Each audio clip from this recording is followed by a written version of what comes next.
मेरे प्यारे दोस्तों, भाइयों और बहनों, आप सबका राधा कृष्ण भक्ति ज्ञान चैनल में स्वागत है।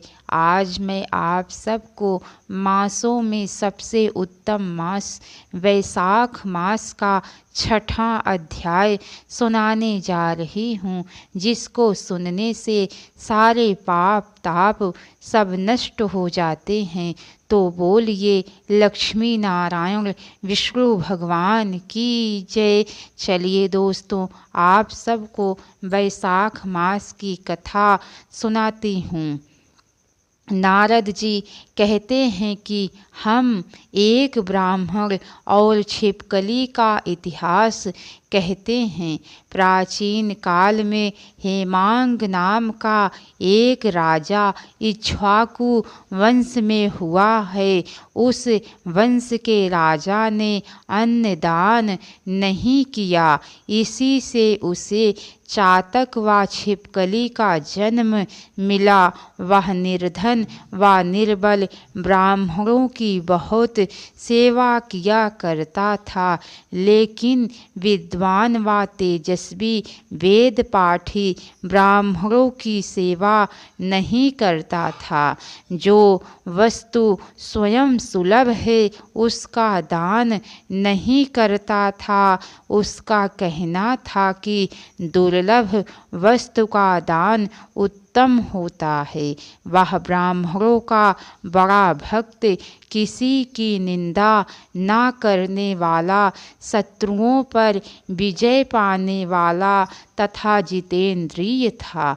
उसने इतने यज्ञ किए कि कुशाओं से पृथ्वी पर कुशा ही कुशा दिखाई देने लगी। उसने गौ भूमि तथा सुवर्ण दान देकर अनेक ब्राह्मणों को प्रसन्न किया। कोई ऐसा दान नहीं जो उसने ना दिया हो। परंतु कभी वैशाख मास में जल दान नहीं किया। वह कहता था कि अलभ्य वस्तु दान करने व फल जल तो सहज में ही लभ्य है। अतः वह राजा लूले, लंगड़े, अंधे और आजीविकाहीन ब्राह्मणों की सेवा किया करता था, किंतु वेद पाठी, तत्वज्ञानी और ब्रह्मवादियों की पूजा नहीं किया करता था। वह कहता था कि विख्यात ब्राह्मणों की सेवा तो सब ही करते हैं। अनाथ, अनपढ़, लूले, लंगड़े और दरिद्रों की दुर्गति हो और यही दया के पात्र हैं। इस दोष के कारण 3 जन्म तक उसको चातक की योनि मिली, फिर 1 जन्म गिद्ध बना, फिर 7 जन्म तक कुत्ते की योनि मिली, फिर एक राजा के महल में छिपकली योनि में उत्पन्न हुआ। इस प्रकार इस राजा का मिथिलापुरी के राजा श्रुतकीर्ति के घर में छिपकली बनकर द्वार की चौखट पर कीड़ों का भक्षण करते हुए 87 वर्ष बीत गए। एक समय श्रुति देव ऋषि भूखे प्यासे दोपहर के समय मार्ग में थके हुए मिथिलापति के घर आए। ऋषि को देखकर राजा ने खड़े होकर उनका बड़ा आदर सत्कार किया। मधुपर्क आदि करके उनका पूजन किया और उनके चरण धोकर अपने माथे पर जल को छिड़का। दयो योग से उस जल की एक बूंद छिपकली पर भी जा पड़ी। जल की बूंद पड़ते ही उनको अनेक योनियों के जन्म का ज्ञान हो गया और वह हाय हाय कर कहने लगा कि हे ब्राह्मण देवता, मेरी रक्षा करो, रक्षा करो, मेरी रक्षा करो। छिपकली के ऐसे वचन सुनकर ब्राह्मण को बड़ा आश्चर्य हुआ और कहने लगे कि तू कौन है और क्यों इतना विलाप करता है? तू अपना सब वृतांत कह, मैं अभी तेरा उद्धार करूँगा। ऋषि के ऐसे वचन सुनकर वह छिपकली कहने लगी कि हे ब्राह्मण, मैं इक्ष्वाकु वंश में उत्पन्न हुआ वेद शास्त्र का ज्ञाता था। मैंने अनेकों गौदान और यज्ञदान तथा बहुत दान दिए और धर्म पूर्वक राज्य भी किया, तो भी मुझे स्वर्ग ना मिला। 3 जन्म तक चातक और 1 जन्म तक कुत्ते की योनि में रहा। अब इस छिपकली की योनि में हूँ।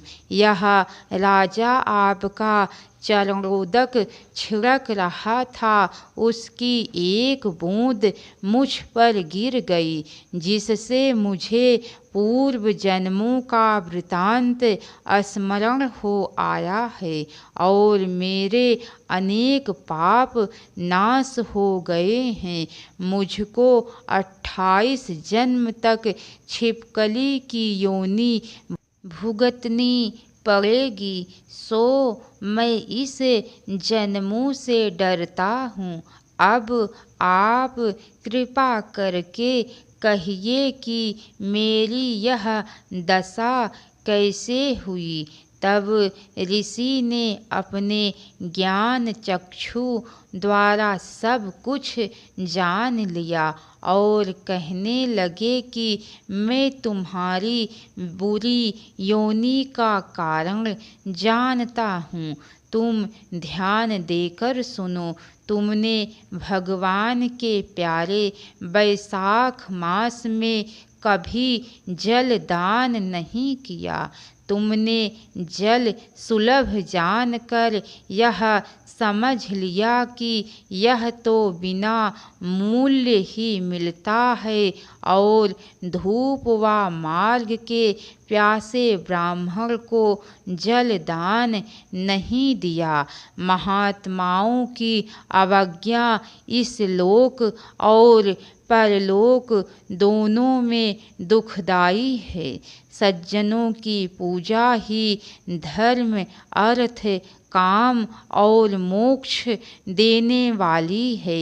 इस प्रकार बहुत से कर्तव्य अकर्तव्य को नहीं देखते।